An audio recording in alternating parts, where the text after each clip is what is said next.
Welcome everybody. I'm BitW Zan with the very influential Ichiban Nonsense podcast. And joining me today is the usual cast. The American Gigolo who make all the ladies float. Mazantius on the East Coast. How's it going? You like how your title gets longer like every week. I keep adding something to it. It's like it was just Mazantius, then Mazantius on the East Coast, then like the Gigolo, now it's the American Gigolo. I'm just gonna keep adding on to your title every day. Like it's gonna be a 15-minute introduction soon. Also joining us is the Joseph Seed of the Ichiban Gamer Club, the leader of the nonsense cult, Minister E. Whoa, I don't even know what the Joseph Seed is. Oh, okay. Far Cry joke. You know who he is, I Mez? don't know how to take it. I'm gonna take it as Yeah. something bad. That's He's Far Cry Far Cry 5. 5. He's a Far Cry 5. Yeah, he's like a cult leader and stuff there. Okay, He's I like can very take that. influential Wouldn't guy. our cult leader be Kitty now? I mean, she's Yeah. Well, I got something for her. I got something for her. Yeah. All right. I'll Yeah. just skip over me and we'll go over to that. And Thanks for lastly, having me. the woman whose evil is spreading throughout the country. Dear Lord. Her influence grows and gains every day. She's so evil. She's even contemplating changing the classic logo of the Ichiban Gamer Club to usher in the new era of naps. Oh, my Secret God. Kitty. Just let the naps take over you. It's Yep, fine. her You'll be naps. I was fine. gonna go with the cult spreading. leader for her, but I was like, but after what happened to me yesterday, I was like, no, I gotta think of a more devious title, more devious introduction for her. The disease is spreading. Yeah. You took a nap, huh? Kitty Yep. spores are out there putting people to sleep when they don't want to go to sleep. I couldn't That's been couldn't happening resist to it all of anymore. us. I couldn't fight it. I was like, oh, my eyes are getting so heavy in the middle of the day. This isn't good. Heard Kitty's voice. What is it Just feeling? Let it take you. Take a Don't nap. fight it. Just let it take you over. A nap is fine. Oh my god. But yeah, so the other thing was like that logo joke. Did you see? Probably like you guys didn't, but Mez might have seen it on Twitter or whatever about Cody Rhodes changing the Bullet Club logo. Oh yeah, I heard about Just that. becoming the worst villain in all of wrestling. by doing What? So. I Yeah. didn't see the new logo. I don't know if he actually. No, he hasn't released it Yeah. yet. He says he's gonna do it next week. Yeah, But he just I put out saw the announcement that he's changing it. the announcement. Yeah. Yeah. No. He's like one of the worst. But like his character is so good. Like it's just being this villain where it's like you have to.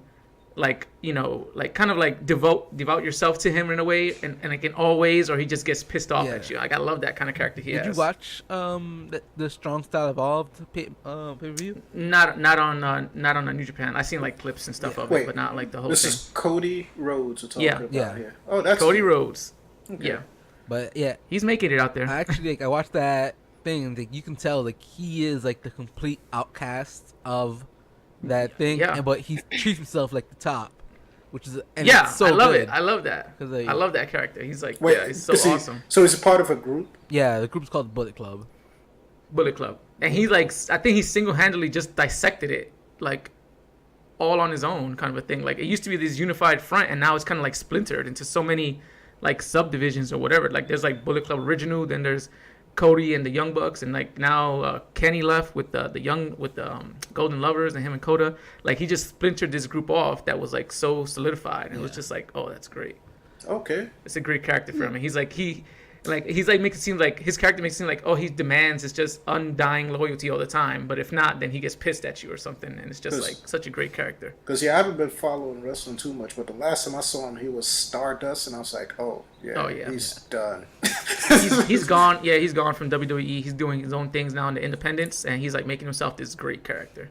Oh, he's not in WWE anymore? No, he left what, like a year ago? Over a year ago? Oh, shoot. Over a year ago now. Yeah. Yeah. That shows how much But I'm yeah, following. like that, like the reaction. But she's let's, getting get now, into our like, weeks. Getting like that pure blues is like really good. Oh yeah. Mm. But yeah, let's get into our weeks, and our leadoff hitter here is our new supreme leader, Secret Kitty. She'll put you to sleep now. At any time, Yeah. she'll force a nap on you. And you go What's fight going it. on, Kitty? What you got for the week? So, work, of course, and then more work though. I recently got hired at a game store, not a video game store, like D&D, Magic, Yu-Gi-Oh kind of game store. Even But I don't start more yet. interesting. Yeah, I'm like really excited. It's gonna be part-time and stuff, and like because I still have my other full-time job. But I'm like super excited. I'm maybe gonna make friends and stuff. So That's nice. Wait, you have you started friends? already, or you haven't began yet? Not yet. Because I have okay. a trip coming up in April, so I'll start after April. Okay. Or after I come back and stuff. So I'm excited for that. What were you saying, Minister, though? So you have friends. You don't need any more. We're right here. I know.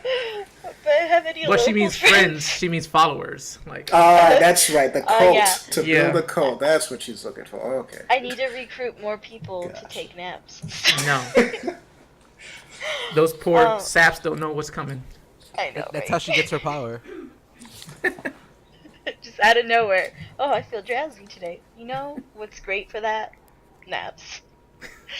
But yeah, so I have that coming up, and then I finally finished watching Jessica Jones, and it was really good. So I think I had mentioned before that like I watch things purely for their entertainment and stuff, and I don't ever really find anything relatable. But I did find Jessica Jones relatable, and I was wondering maybe it's because I never thought about it until you guys talked about it, but like maybe it was the female directors, because the only other movie that I felt like, you know, relatable was like Wonder Woman. I think, right? I think that's what it was. I don't remember. Well, yeah, Wonder Woman was a female director, so yeah. I mean, I don't know if you mentioned that, but yeah. Yeah, so I'm like, wow, I never thought of that. Maybe that's why I like didn't care. But then I'm like, I never tried to relate to anything. But I don't know, it was really good. So before I ask this question, I'm gonna like we might get into spoilers and stuff, because Jessica Jones is still fairly newish, I guess. I mean, it's been out for like a month or so now, right? I think. Or True indeed. Yeah. Because it came out at the beginning of March. It's still pretty fresh. It's like 3 weeks. It was still pretty fresh, but yeah. So we'll go into spoilers here a bit. But like on what you just said specifically, like, could you say like which parts you think were the most relatable? What parts you found relatable to you, like that you were like, oh, okay, I get this part. Like with her relationship before with the guy that her mom killed. Obviously not like where he died and stuff. That's not relatable. No, like, okay, yeah. But like, I don't know, this just sounds so mushy and I don't like it. But like, I don't know, like I don't know, that kind of dedication, I guess, in a relationship, and like that's why that the mom has for the guy, or that Jessica had for like that guy. Like she even named her like business after his club, right? And she still wears his jacket, and she was like, I'll take care of you, whatever, because obviously she has powers and stuff, so she had that. But I was like, wow, that's like actually a relatable thing to me in like real life relationships. It's not like a rom-com, right? Like where it's like what? And then also her relationship with her mom too, I think, right? Like they like love each other, but obviously there's this like an extreme form of that relationship, right? Because like they're both super powered, and she killed her boyfriend, and you know that stuff hasn't happened to me. So and she looks like a beast. She looks like she gets pissed off real easy, and you see her eyes like change. Yeah. Like, the thing I found interesting about the boyfriend too was like that like he died still being like a good guy to Jessica, even though he kind of sold her out, and like, I mean, we don't know, like it's kind of I don't know what it was, but to me it was kind of felt like a little bit ambiguous, because like he was always good to her before, so the fact that he sold her out kind of feel like it came out of nowhere. But then he tells like, oh, you don't know what you're talking about, like I'm kind of like doing this to save myself. So I was like, well, like, is he like doing this to get out of this certain situation? Like, was he saying it just to get out of this certain situation? And like maybe he was gonna think of something else, or was he just legitimately gonna sell her out and be like, all right, like I'll pimp her out to these guys or whatever? You never know. We never know, because like he dies, and like before that there was never any indication of him being like kind of like this assholeish guy, except for that small encounter with Trish in the club, and you kind of like, like is he that guy? But we don't know. And then when the mom kills him, like Jessica doesn't know that. Like to her, he's died like the good guy, and that's why she did all that stuff. Kept that jacket for so long and everything. Sorry. And named the thing after the club he wanted to do it, which was Alias. That's why, like, I wish I could have known too, like what happens with that, but like we'll never know. We'll never know. He's dead. Yeah. Mom boots. I thought that was interesting. Put the boots to him. But I like that, because it's like, I don't know, there was something real about that, where it's like you just never know about what was gonna come of that, and there's no answer for it. It's just like the mom made a decision, she felt at that moment she had to be taken care of, you know. Yep. So it's like, oh, you betrayed my daughter, deaded. Yeah. And then the mom creeps me out. She looks really plasticky. There's something about her face that like creeps me out. It looks like a monster. That's good because she did have that plastic surgery, right? Like, yeah, like she makes a good like villain like monster thing, but like I don't know. It just weirded me out because I was like, is it the makeup on her or is it like what she actually looks like? I wasn't sure. It creeped me out. I think it's the makeup. And if it was, like, I don't know, I haven't looked this lady up, but I'll give it the benefit of the doubt and not say she looks like a monster in real life. Oh my god!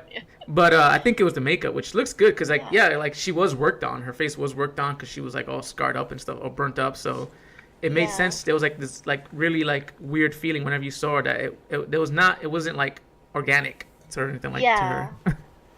It looked like a doll kind of to me. Yeah. What about?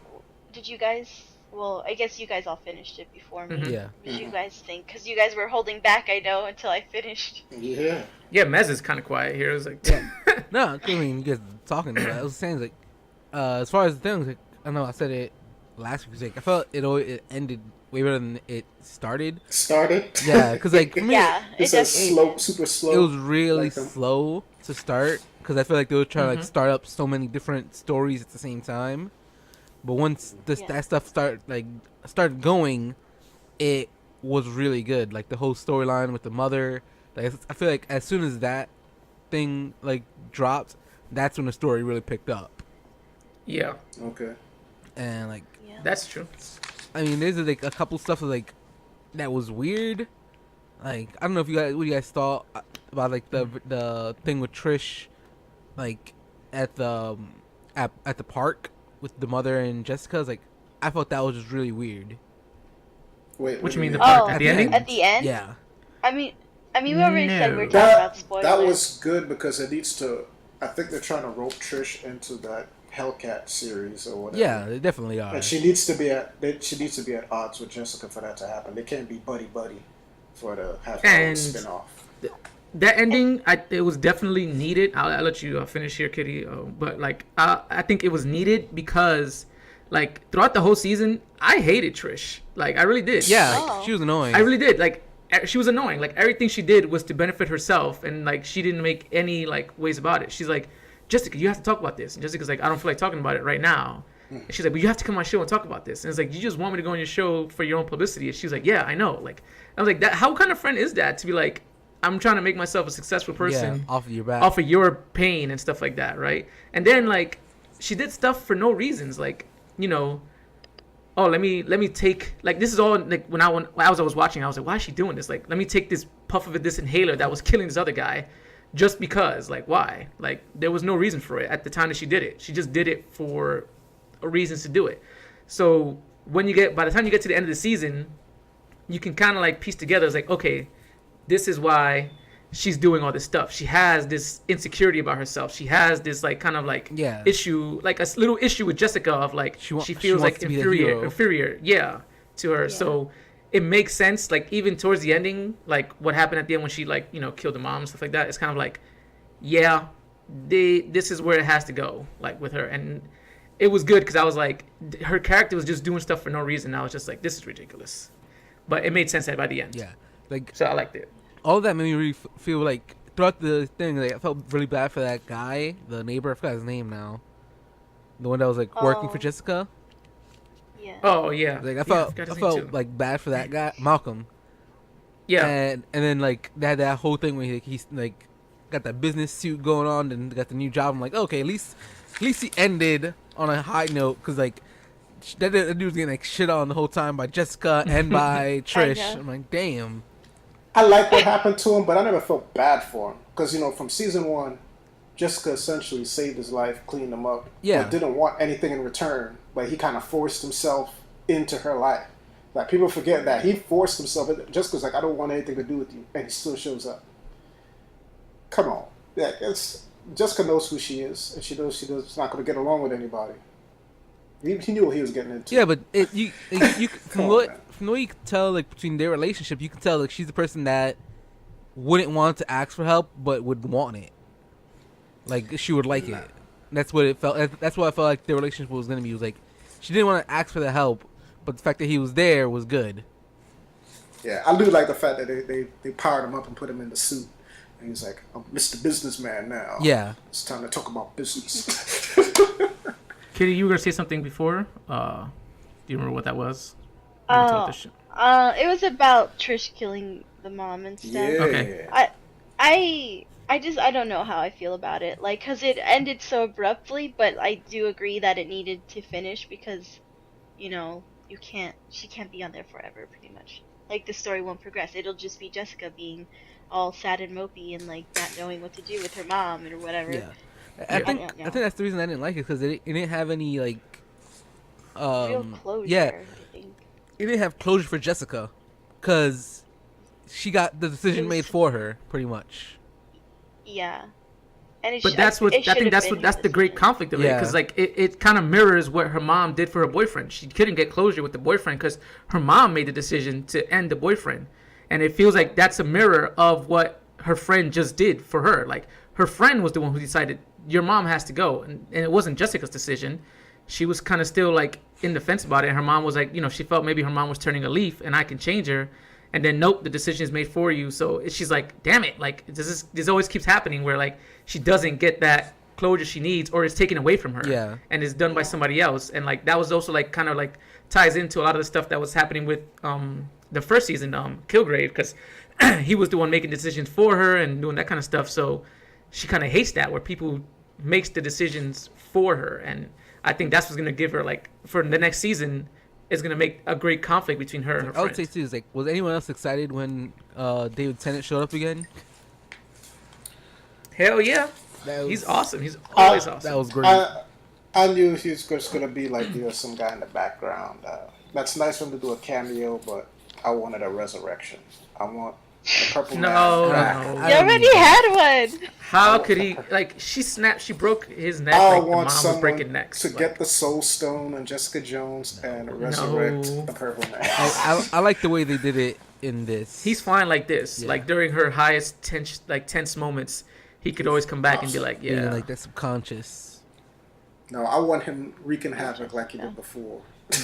Oh my god. I did not want him down to see. He's such a great bad guy. I did not want him going. It's like, what do? You're in this rage, and now you're under his control. It's so over. All right. Well, what else you got then, Kitty? That's it for my week. I didn't really do much besides work. All right. Minister, second at bat here, buddy. What do you got? All right. So for my week, I started watching a show. I think Mez watched this show already too. It's called Into the Badlands. Oh, it's now on Netflix. I've never seen that show. Oh, I watched that show. I must have misheard. But this show, to me, it's got like a lot of martial arts in it. You know, yes, it does. It's got a lot of martial arts in it.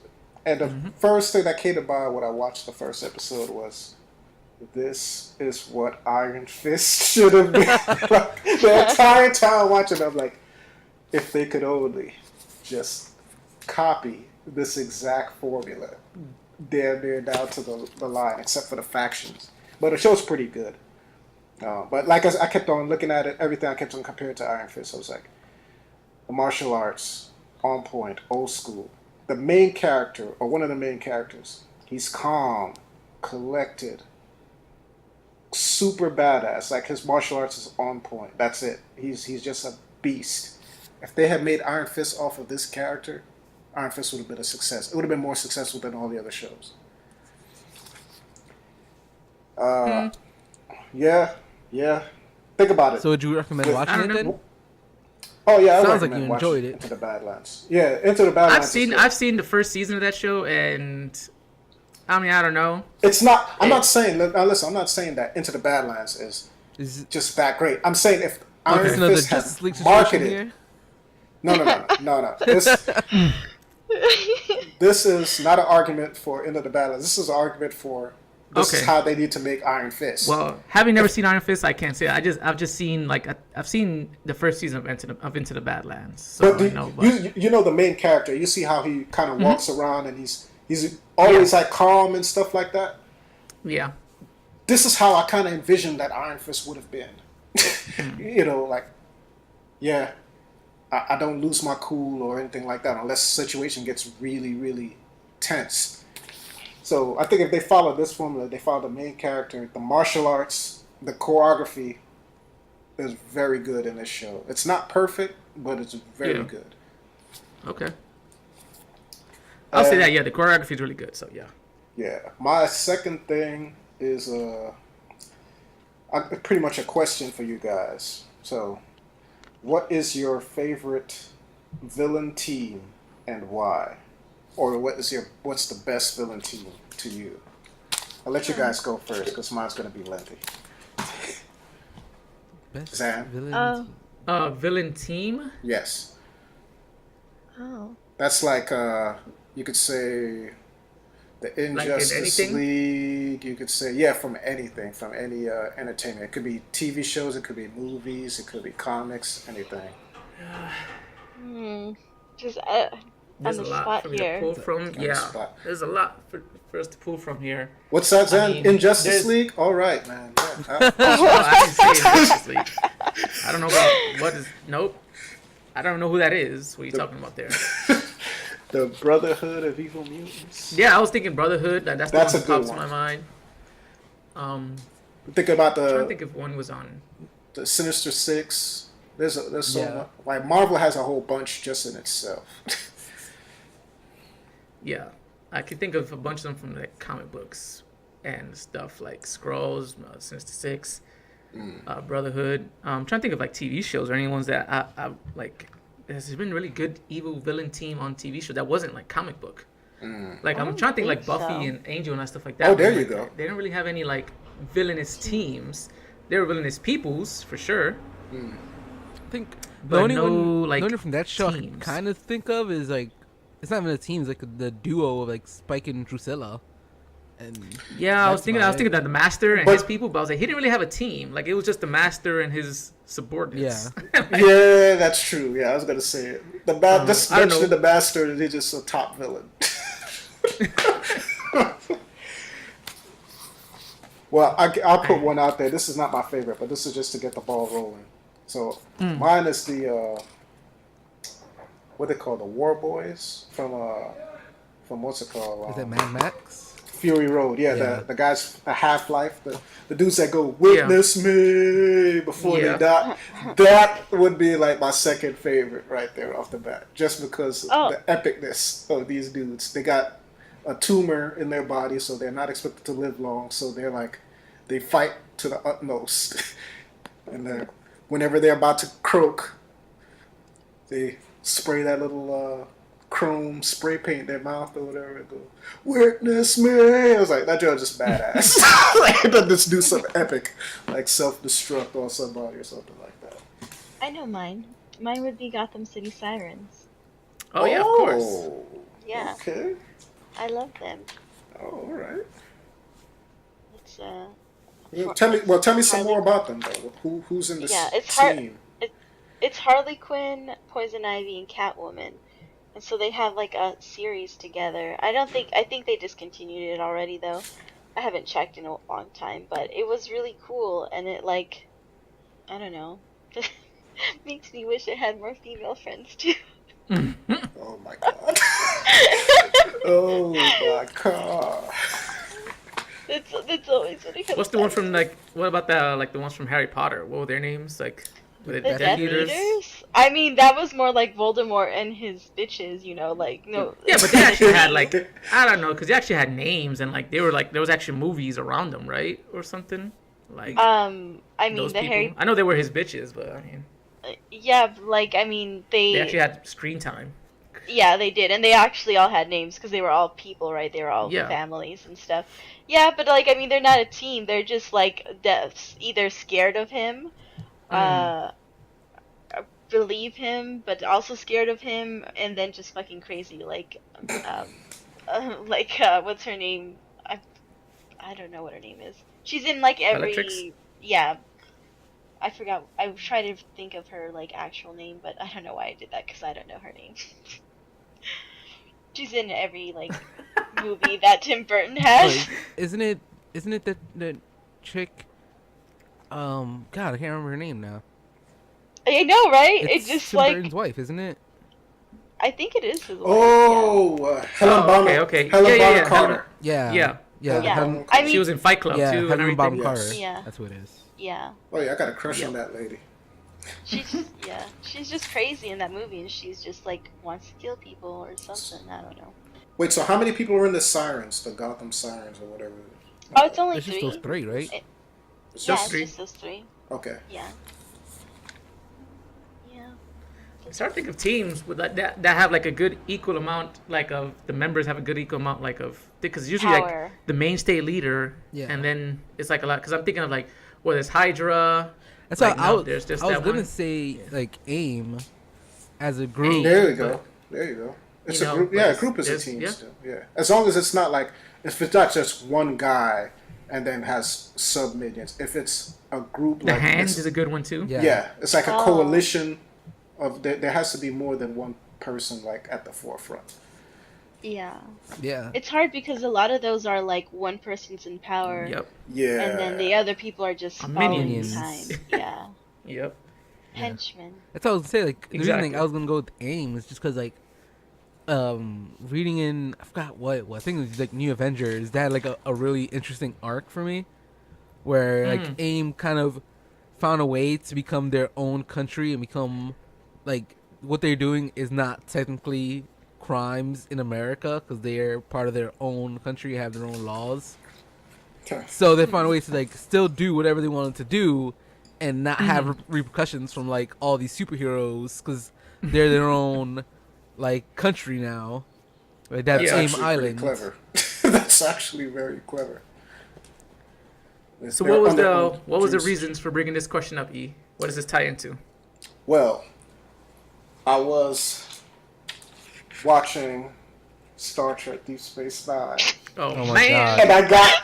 And I made it to season 4. How do we not know? We'll go back to this.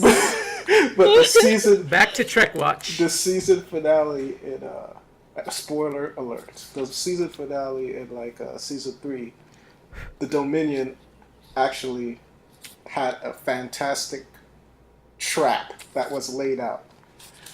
So my group, my pick is the Dominion. Of course, you know it's a Star Trek thing now. They're the bad guys, the main bad guys in Deep Space Nine. Their members or the leaders of their team is called the Founders, and it's just a group of shapeshifters that used to get persecuted, where they try to peacefully explore and decided, hey, if, you know what they call the Solids, if they're gonna kill us off, then we're not going to run and hide. We're going to go and just take over, and that will be peace. It's like us in control. So these guys have genetically altered sub races to serve them. They have the Jem'Hadar for the tough soldiers. They're built for combat. They're absolutely pretty much like in love with the Founders. They'll do anything the Founders say. Like if they say chop off your arm, they'll chop off an arm. The Jem'Hadar are always on a drug. They don't need to eat or whatever. There's a constant drug that pumps all the nutrients in their veins. So it makes them a completely dangerous adversary because if they're pursuing you, when you stop to take a nap or a rest, kitty, they're going to keep coming. They're not going to lose any ground. If everybody else is taking naps too, I feel safe. So these guys also they have their own like warships, and they have, since like I said, they don't need to sleep or anything. They have no kitchen, so the ship is just jam packed with weapons. So they're extremely dangerous, and even if it's like a big Federation ship or whatever, they'll just do kamikaze attacks to get a killing blow if need be. They also have another race that they genetically alter called the Vorta, and these guys are their generals. They're telekinetic, so they could actually hit you without touching you. And they also they can operate independently without any orders. Like they'll know what to do even if they're cut off from the Founders. So I just think this bad guy, I thought the bad guy was pretty cool before when I started watching the show, but the last season finale pretty much two races joined together to go find the founder's home planet and kill them, because everybody's afraid of the Dominion now that they know that they exist. So these big, two powerful races, I won't say who, they join forces and they go out there and they attack the planet, only to find out the planet is abandoned. And one of the leaders of the group, that joined forces with them was actually one of the founders in disguise that wanted to lead this dangerous coalition into a trap, which they did. They went in there with like 30 ships and then got surrounded by 150 Gem Hadar, which is like instant death. It's like there's no way you're gonna survive that. So that's definitely like, after I heard that, I was like, you know what, this is definitely a well thought up bad guy, because they're originally a peaceful race. When you actually see them in their regular form or whatever, they're not menacing, they're not big and bulky or whatever. They were a peaceful race, and then they got hunted and got pissed off and said, well, that's not going to happen anymore. You're not going to kill our race off anymore. We're going to take over. So that's it for my chart. I'm sorry to slither you guys back into this Star Trek. You just slid it in there anyway. While I was ignoring the minister, of other teams, I also forgot like the Hellfire Club and like Dark Avengers. There was a ton of them. I was thinking of them right now. Like, as Minister was talking, I was just like, what other songs? Oh my god. So I don't. Oh my god, damn with this Star Trek shit. Okay. All Marvel, man. All Marvel stuff is Trek pretty good. I hope whoever listening to this you're a Star Trek fan and you listen to that Minister stuff. I hope you get some enjoyment out of that, because I don't know if any of us are right now. That's my Star Trek. All right then, folks. Mez. All right. Lead us in, buddy. What do you got? Actually, I think there was a while ago you were talking about that Dave Chappelle special that came out around like New Year's, and I got a chance to watch that one recently, and it was really good. Like, I felt like it was as good as the previous special he had. I don't know what you thought about it. It was more topical. Yeah. A lot. The previous special was like a couple years, like I guess he had done that like a couple of years ago. So a lot of his jokes were kind of dated by that point. Yeah. Like, he was still talking about Paula Deen and all stuff like that. But I think in this one, it was actually like done this year, or that year, 2017. So it was much more. It was it was out recent. Yeah, a lot of the jokes were more like topical, like you were saying. But like the feel of the two different ones of the two specials were like really weird, because like one was like on a big stage and the other one's like just in like the small room in the Comedy Store. Yep. Yeah.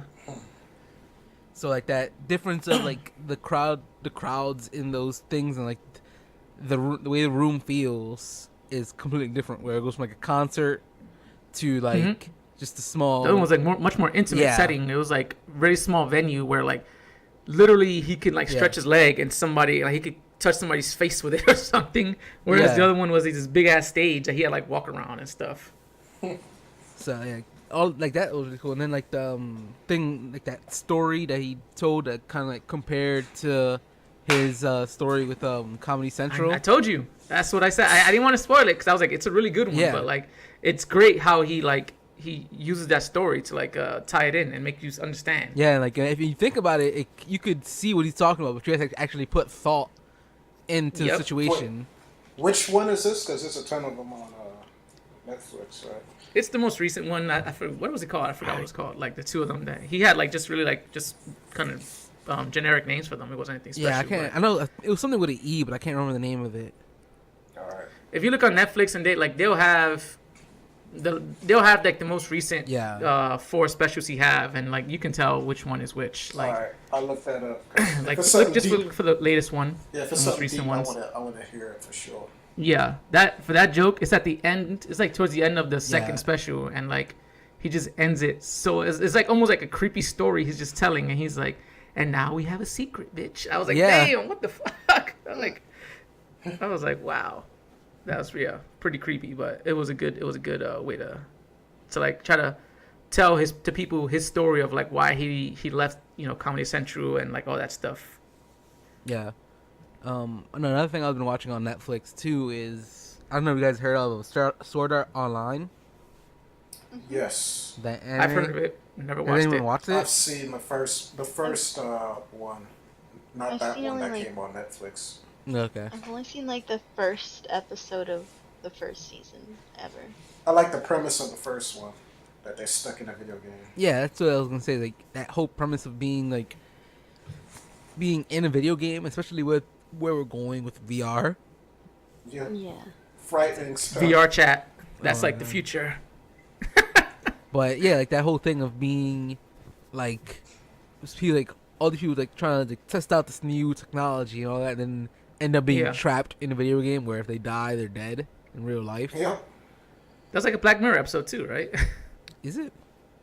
Yeah, the guy who went to that studio where he had to test out that video game. And then you don't know which, like he keeps getting out, but it's like not real. But yeah, I don't want to say too much or whatever, because but that felt like more like an accident. This was the developer's intention. Like he's like now after everyone's in the game's like, all right, now you guys are all stuck. You can't take off the headset. There's no log button. So what like genre was it? Was it MMO RPG? Yeah, it's MMORPG. Yeah. So is that the ideal video game to get stuck in? If you were to get stuck in a video game, is that the ideal one? You think the ideal genre?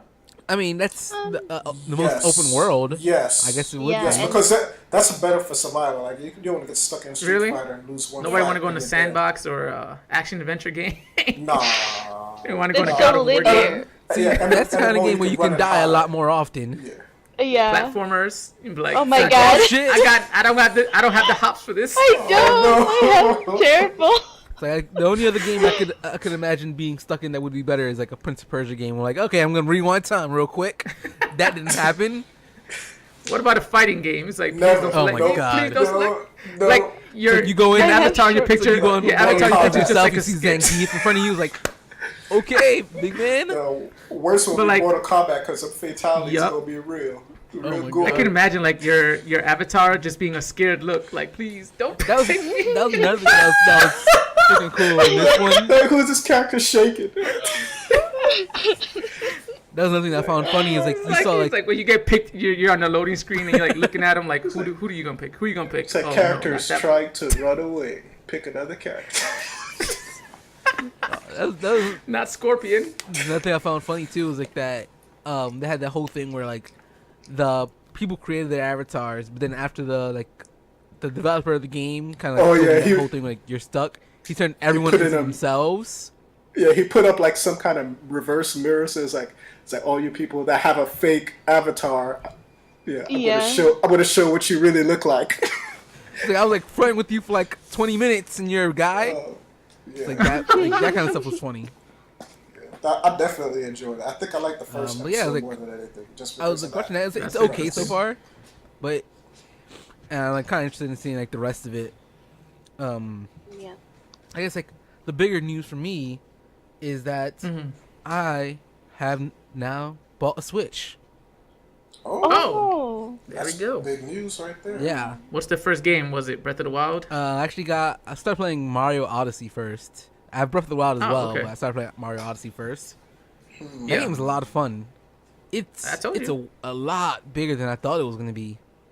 Yeah. Cause like the whole moons thing's like, there's so many.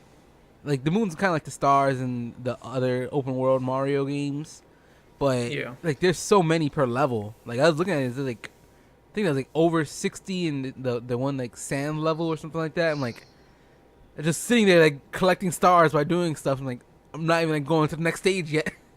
It's like I'm still in, like the third world and you have all this stuff to collect.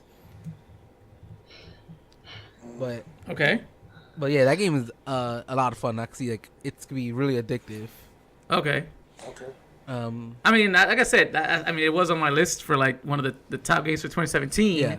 So I definitely get it. It's definitely like super fun and stuff like that. And like you can see like what I was talking about before, like you know how you were saying like it's kind of similar to a lot of the other games that had come out, but it has like some minor differences in it that make it a little bit like better, right? And you can see the how like it was upgraded and stuff. Yeah.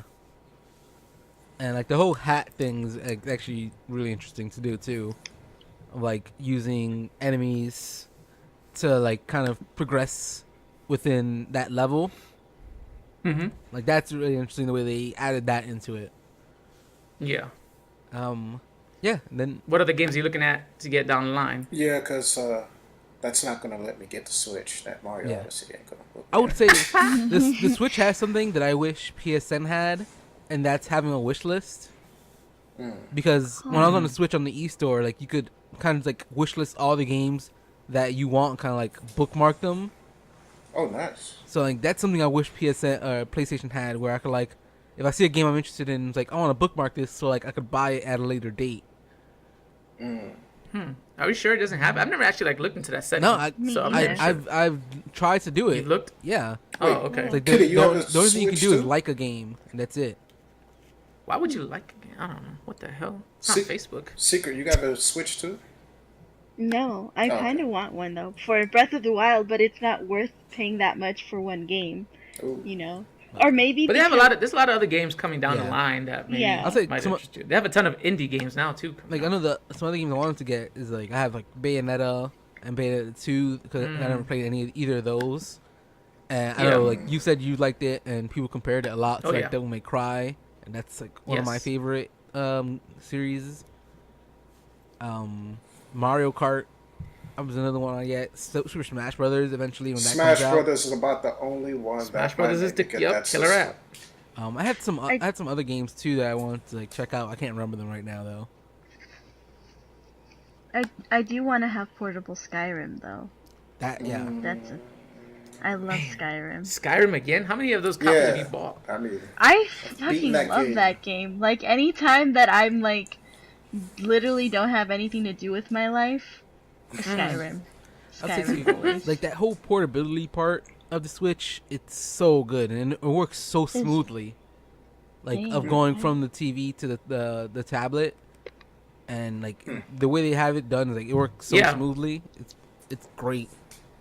And in both ways work fine for me. Like there was no issues with controllers or like, oh, this feels awkward playing it on this mode or whatever. Like, or like there's no like no playing it there's no handheld lag is or anything fine. like that.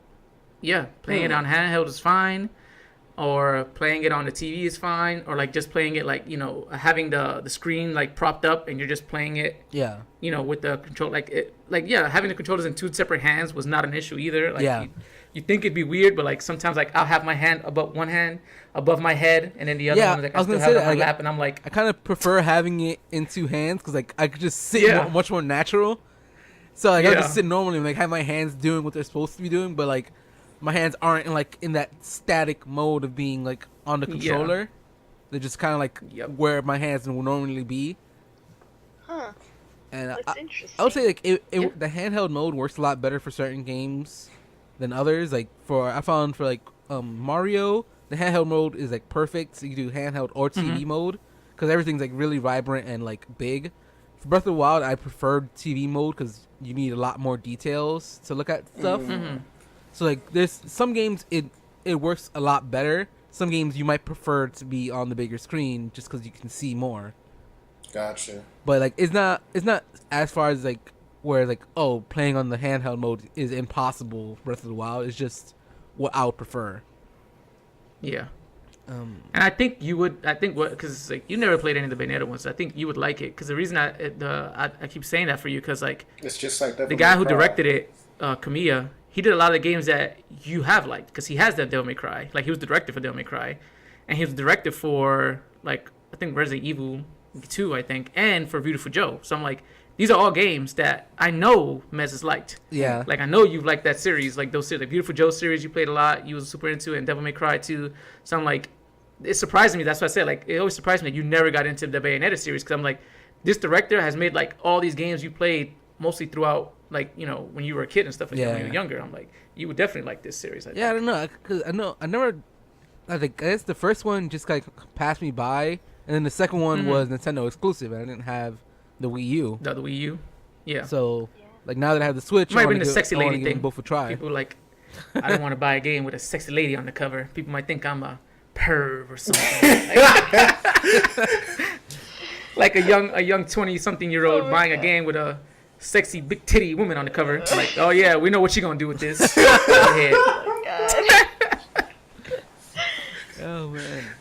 But yeah, like other than that, I think the only other game I've been playing, and not even that much because since I've gotten the Switch was Bloodborne.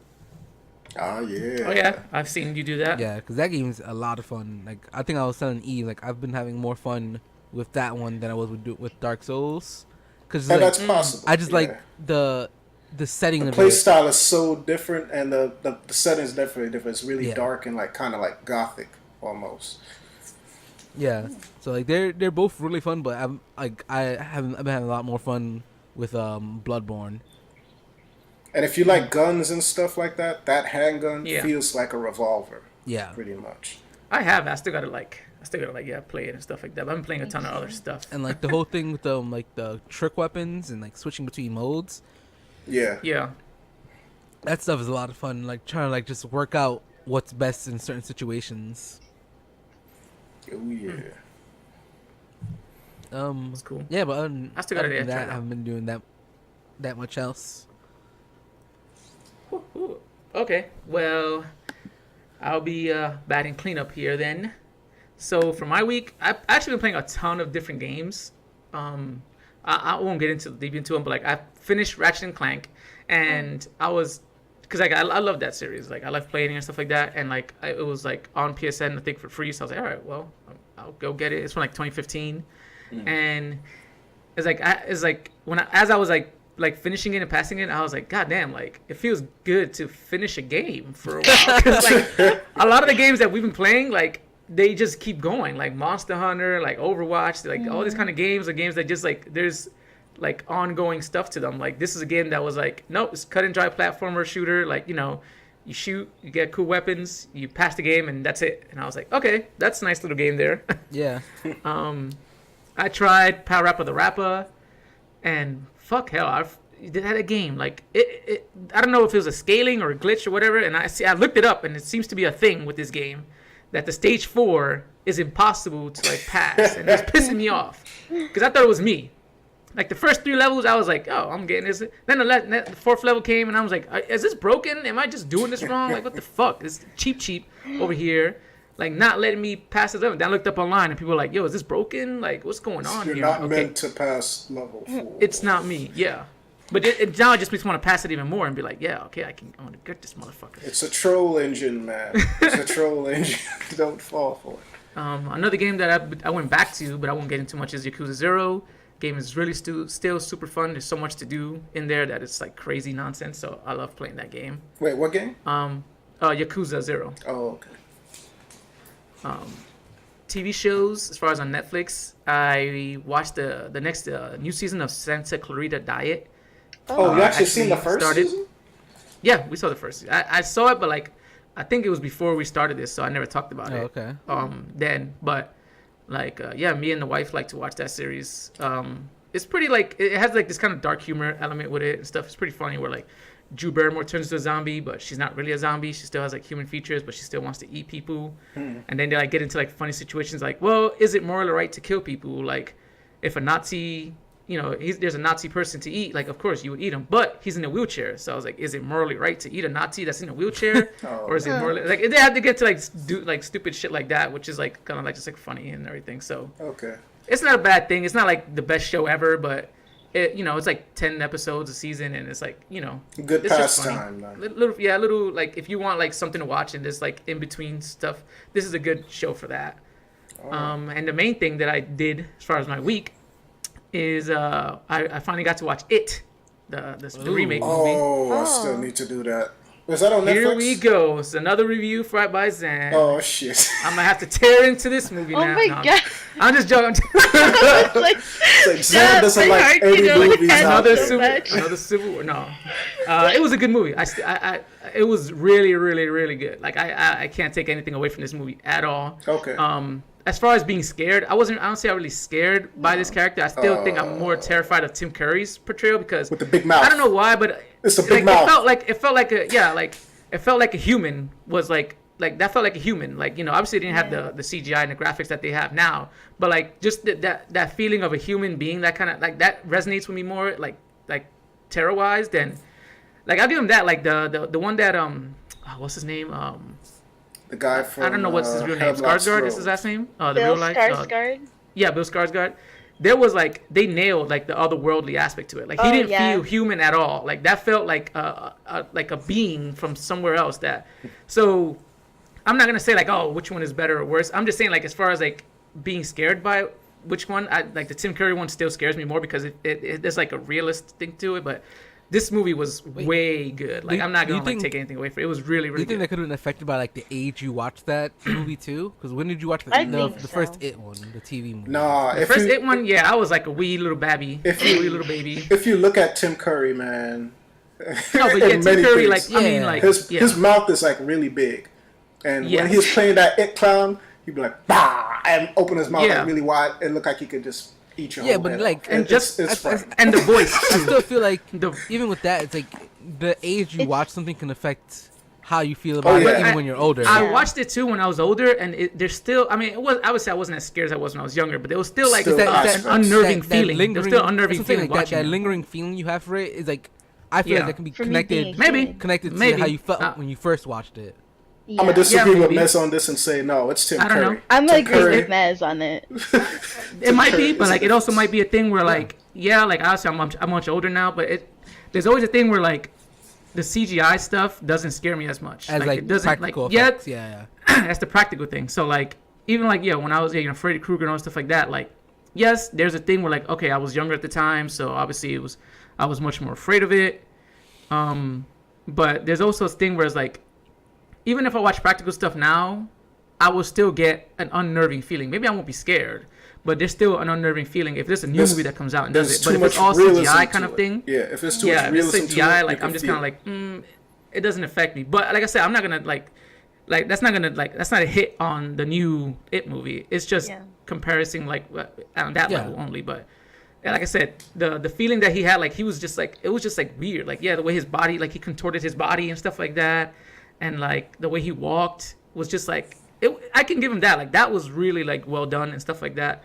It's just it was more like an admiration instead of like a fear that I was feeling for it, I guess. So it was like, oh wow, like they're doing this really good and stuff. I can say, well, like Keha was like she was grossed out by it, so it got to her. So it works. Yeah. Like it does work.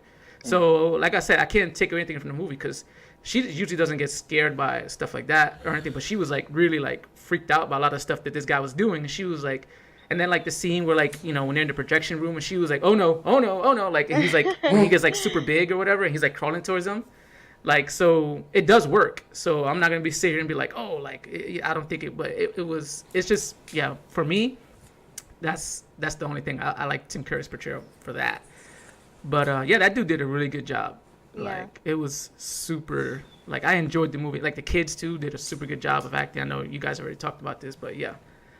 Definitely can't wait to see what they do with the next Part one. Two? And I know. I'm so I wonder. Do you think that now that they see that this movie is like did as good as it did, like do you think they're gonna try to like keep it at just chapter 1 and 2, or do you think they're gonna try to franchise it like what they did with Jigsaw or others of crap, where they're gonna be like, in another 37 years he's gonna go after some more kids or something like that, and like that's what I was worried about when after I finished the movie, I was like, oh, it's so good, but.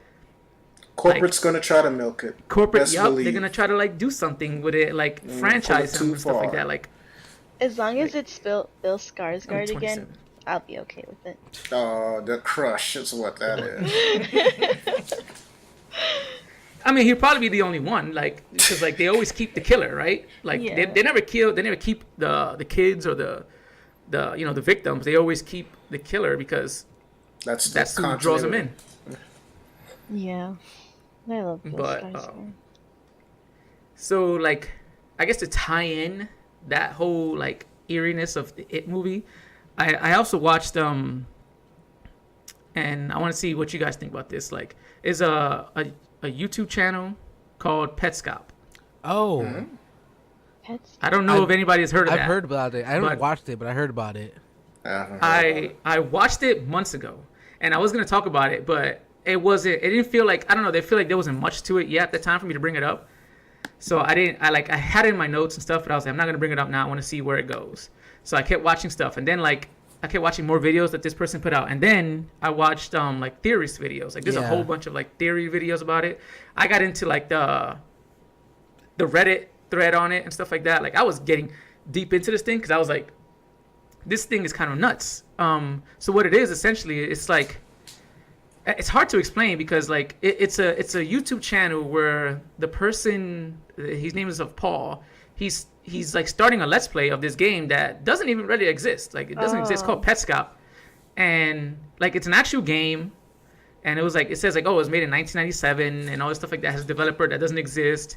And it's just like a weird thing where like he's playing through it and he's like he's like playing it for somebody. And then like, then the game starts taking like a weird turn where like like weird things start happening inside the game that he's like, you know, oh, this is weird. Or like, it's like supernatural kind of stuff. And like, there's like a story that he's relating to real life where he's like, oh yeah, I do remember this thing happening. Where like he's saying like this game isn't just a game. Like it was created for the purpose of sending a message to somebody. And I can't even tell you what like the whole story is because nobody knows. Nobody's explained it yet. Yeah. Everybody just has theories on it. Yeah. And it's like this person is creating his own kind of like creepypasta where it's like you don't know what the tale is yet. You can kind of get a hint of it, but it's like super, I don't know, super intriguing because I'm like, oh, like trying to figure out what it is. Where it's like, okay, in the game, there's like a, you know, a dead character, and he's like, oh, that, you know, like you can see the age. It's like, oh, that's a little kid, and then he tries to ties it in, like, oh yeah, like I remember this happening a couple of years ago and stuff like that. So it's like, and then like other characters are referencing things that happened, like a kidnapping that might have happened like years ago, and he talks about that in the video as well. It's like, yeah, like I remember you saying that we looked alike and that she was missing for several months. So it's kind of like. And then like the descriptions of each of them is kind of like saying like this person who's like LPing the game is forced to do it by this unknown entity, and it's just like, what the hell is going on?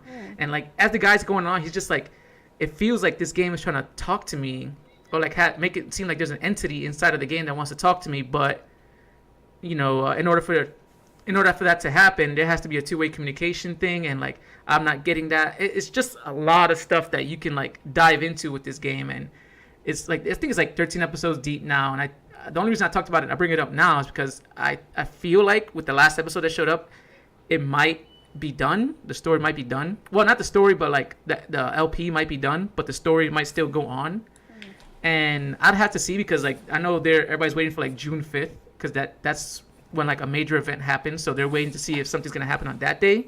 But I was like, I do want to bring it up now because I do like the idea, and I want you guys to like see if you want to watch it and get into it and see if like that kind of stuff interests you, because it does for me. I do like you know, weird supernatural creepypasta stuff like that, where you can kind of like get into theories and go down that rabbit hole and stuff. Yeah, I know. I didn't watch the actual series. I did watch the theorist videos on it. Like I know he did Game Theorist did 2 videos on it. Yeah. About like how they connect to real life situations or what the story might be, or I think it might be like 3 videos actually. But he's at 3 videos now. Yeah, because like the first one was just a wild guess that he made that, and he was kind of like incorrect, and he admits it like in the second video. He was like, yeah, that wasn't. It turns out that wasn't what it's about, and stuff. Yeah. So he's like, it has like a different story for it. But yeah, like I saw like the other video too, and yeah, like it seems like what you were saying is like how it connects, how it feels like someone made the game for someone else. Wait, what's it called? Petscop. Petscop. Scop. Yeah, pets, like, you know, like a pets, and then cop, like a police officer. So it's one word. P-E-T-S. Yeah, P-E-T-S. But it's one word. C-O-P, one word. Yeah. And that's another thing too. Like I'm kind of wondering what the meaning of the name is too, because like everything I've seen, at least from like that Game Theorist thing, they never kind of go into the name of it. Cause like the first level that the kid is doing, it looks like this like brightly colored, and I didn't even mention this too. It looks like an old PS1 game. Yeah. Like so it's 97, so it looks like an old PS1 game, and it plays like one. It looks exactly like it, and you know, if nobody told you this game never existed, you would think it did, because just the way it looks. And the first level is just that, and he's collecting these things called pets, I guess, or they reference it as pets, and like they have to figure out puzzles to try to not hard puzzles, but they're like just puzzles in order to try to figure out how to collect these pets and stuff like that.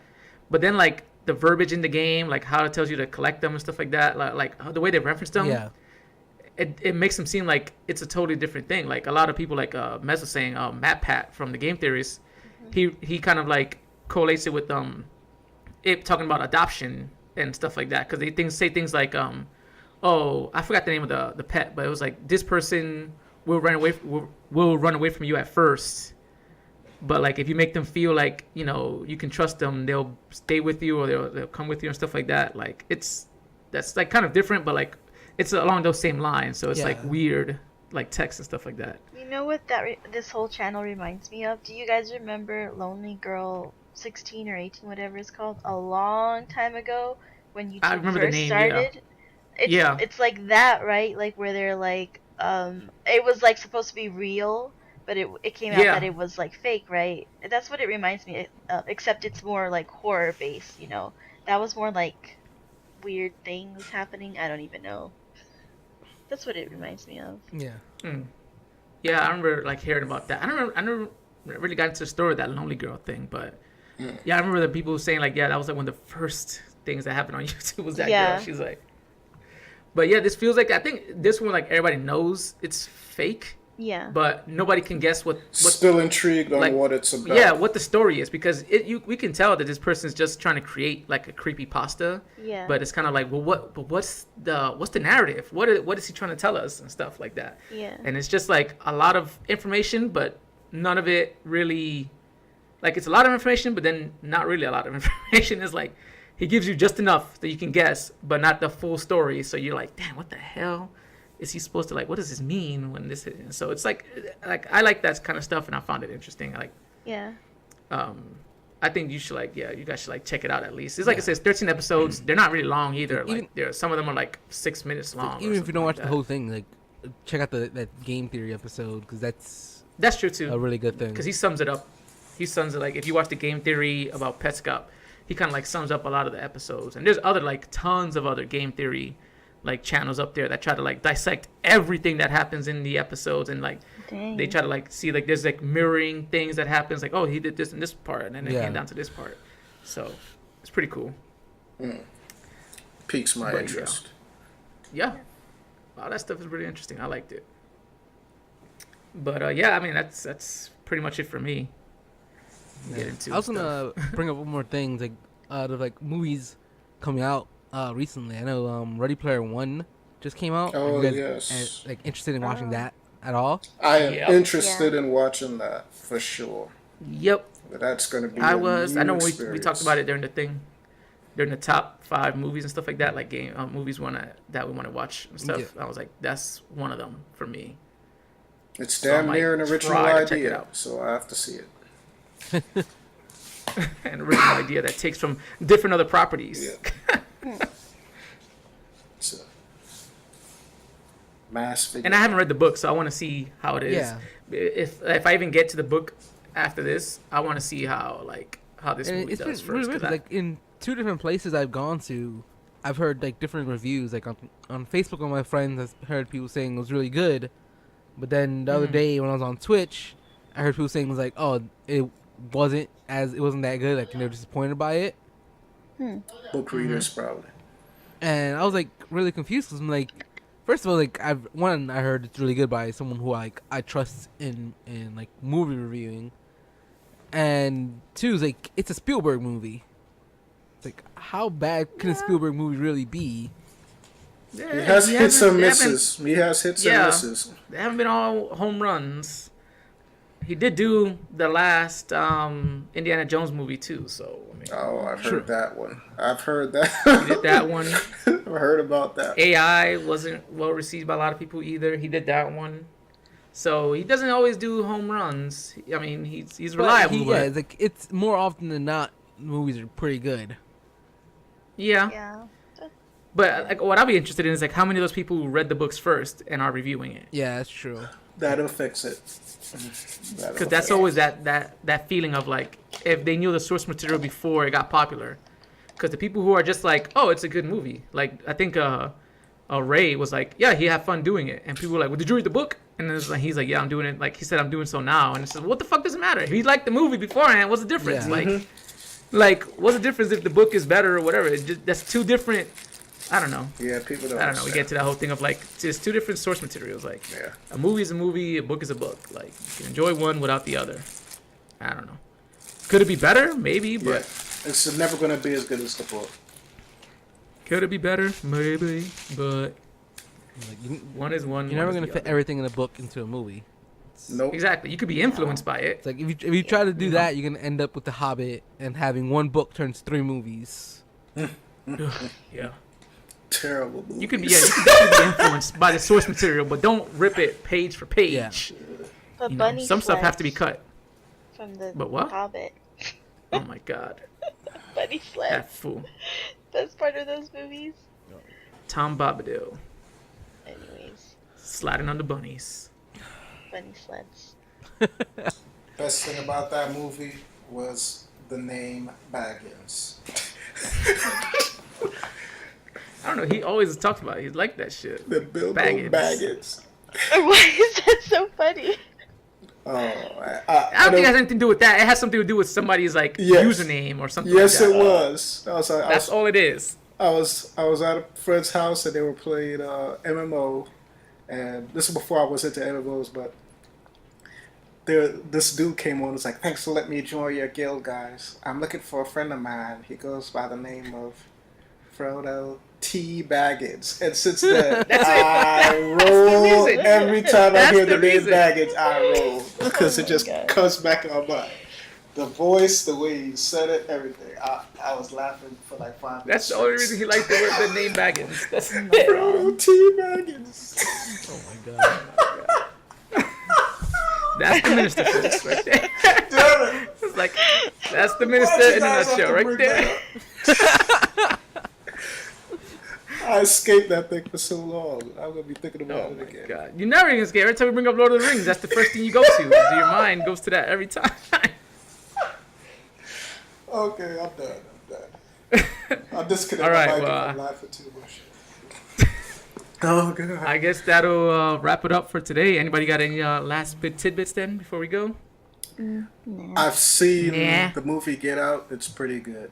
I'm glad I finally seen that. You saved that for the end?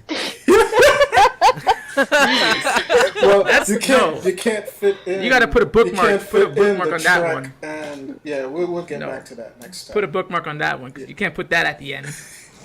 But all right, this has been Bit W's and joined by my good buddies, Minister E, Mazanti's on the East Coast, and Secret Kitty, Supreme Leader Secret Kitty. Not saying goodbye forever, I hope. Just saying goodbye for now. The snaps are gonna get you.